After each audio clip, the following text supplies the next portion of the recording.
Hey! All right, well, you guys look great tonight. My daughter's been on me for years to up my fashion game, and I took their advice. That's why I'm rocking these relaxed fit skinny jeans tonight.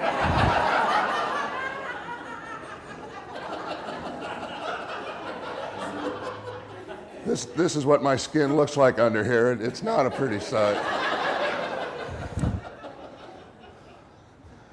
The basics, I'm a lawyer. My last name is Loss, L-O-S-S. You can read all about me on my website, yourlossismygain.com. I've got archived on there the greatest jokes on the name Loss, like Loss is a great name for a lawyer. Are you a total loss? Are you lost? Are you at a loss? I also have on there the deals. This month, I'm running a Groupon on speeding tickets in Kansas City. So it's good till the end of the month, so jump on there and take advantage of it.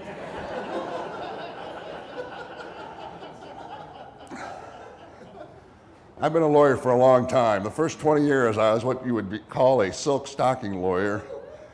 I only wore silk stockings once. I want that to be known.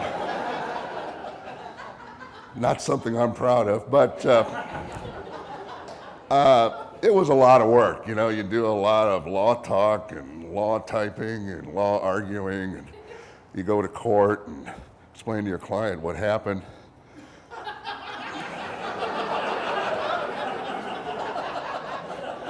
I learned one thing: don't ever agree to take your client home after a trial, because I did, and we lost, and that was the longest car drive I ever had. But I knew there had to be a better way, so I got together with my friends Keith and Bridget, who are here tonight, and we decided to write a book. They helped me. It's called Just Plead Guilty. This is a real book. There's a picture on the back to prove it.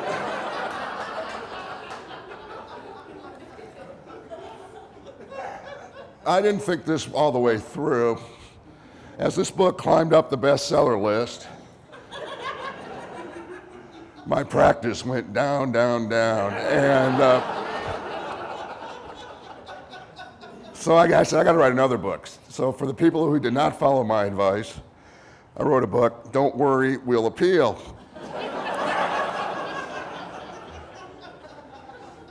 And then Christmas was coming, and I needed another book for my box set.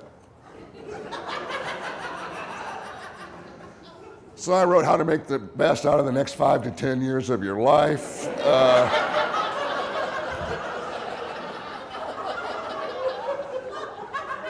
Using Feng Shui to make your cell your home. And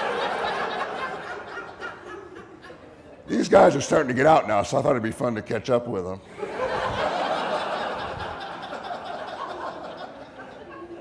To my surprise, they were very upset with me. And I said, what's the deal, guys?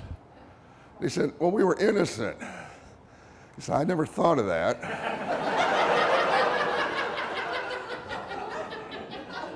So I've written a fourth book, Just Plead Guilty Revisited.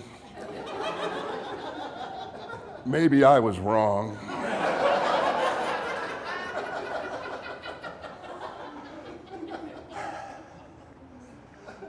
To understand me, you have to realize my roots. I grew up on the mean streets of Kenosha, Wisconsin,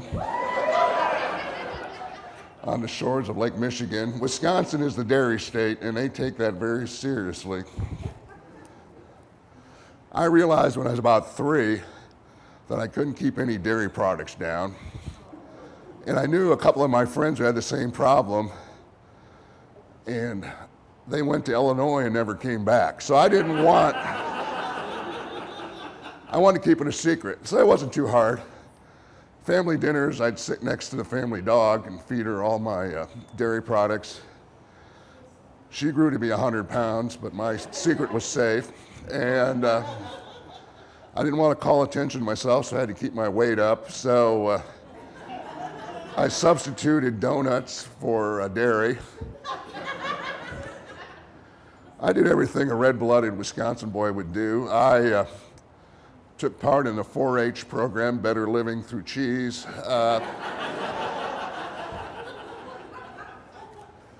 My idea for a cheese substitute for plastic won a blue ribbon. I won the cow tipping contest at Holstein Days. And then the senior year, I aced the mandatory cheese appreciation class. Even today, I can take a look at a Gouda, take one sniff, and tell you where it came from. So I was pulling off, but I was very relieved when I got to go to college so I could relax. So I joined LISA, the Lactose Intolerant Student Association.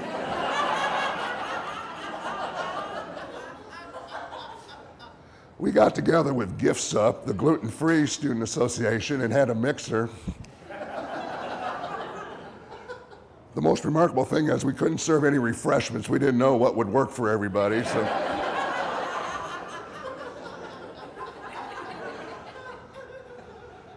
So I was feeling good about myself, so I went home at Thanksgiving. I sat my parents down. I said, Mom and Dad, I want you to know something. First of all, this is not a choice. I was born this way. I can't eat cheese. Before I knew it, I was on the set of the intervention show on Bravo, whisked off to a rehab center in Phoenix, Arizona, forced to drink milkshakes, finally escaped with 2 other guys. We called ourselves the Tozers, and well, we all knew we couldn't go back home, but we found a sanctuary city, and that's Kansas City. They've welcomed us with open arms, so I want to thank everybody for that. I'm an empty nester. My kids have grown up and moved out. To make sure they don't come back, I moved into a 1-bedroom apartment.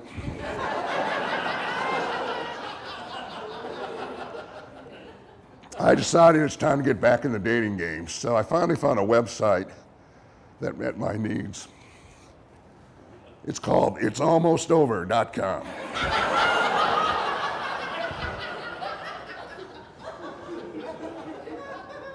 No pictures, no questions.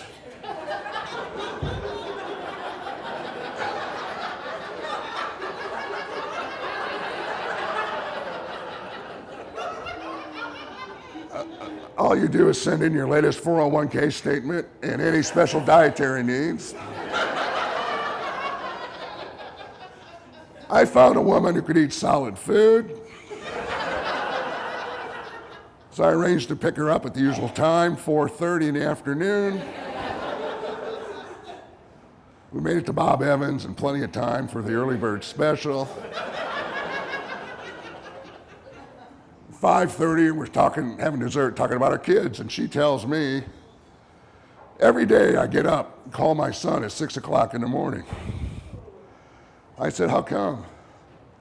Well, he's in the Marines and he's had a hard time waking up. Now this bothered me on 2 levels. First, that our national security depended on her remembering to call her son every day. And secondly, it told me she was a helicopter parent. I was just the opposite. I was a submarine parent. I had no idea what was going on in the surface. When my daughter was in high school, Titanic was out. It was the longest movie. It was like 3 hours. I believed her when she told me she saw Titanic 5 Fridays in a row, because she figured out how to get home at the right time. 10 years later, her conscience got to her, and she came up to me and she said, Dad, I never saw the movie Titanic. So I started to wonder what other things she had told me that might not have been true. Maybe the school library didn't stay open until 2 o'clock in the morning. Maybe school didn't end in April.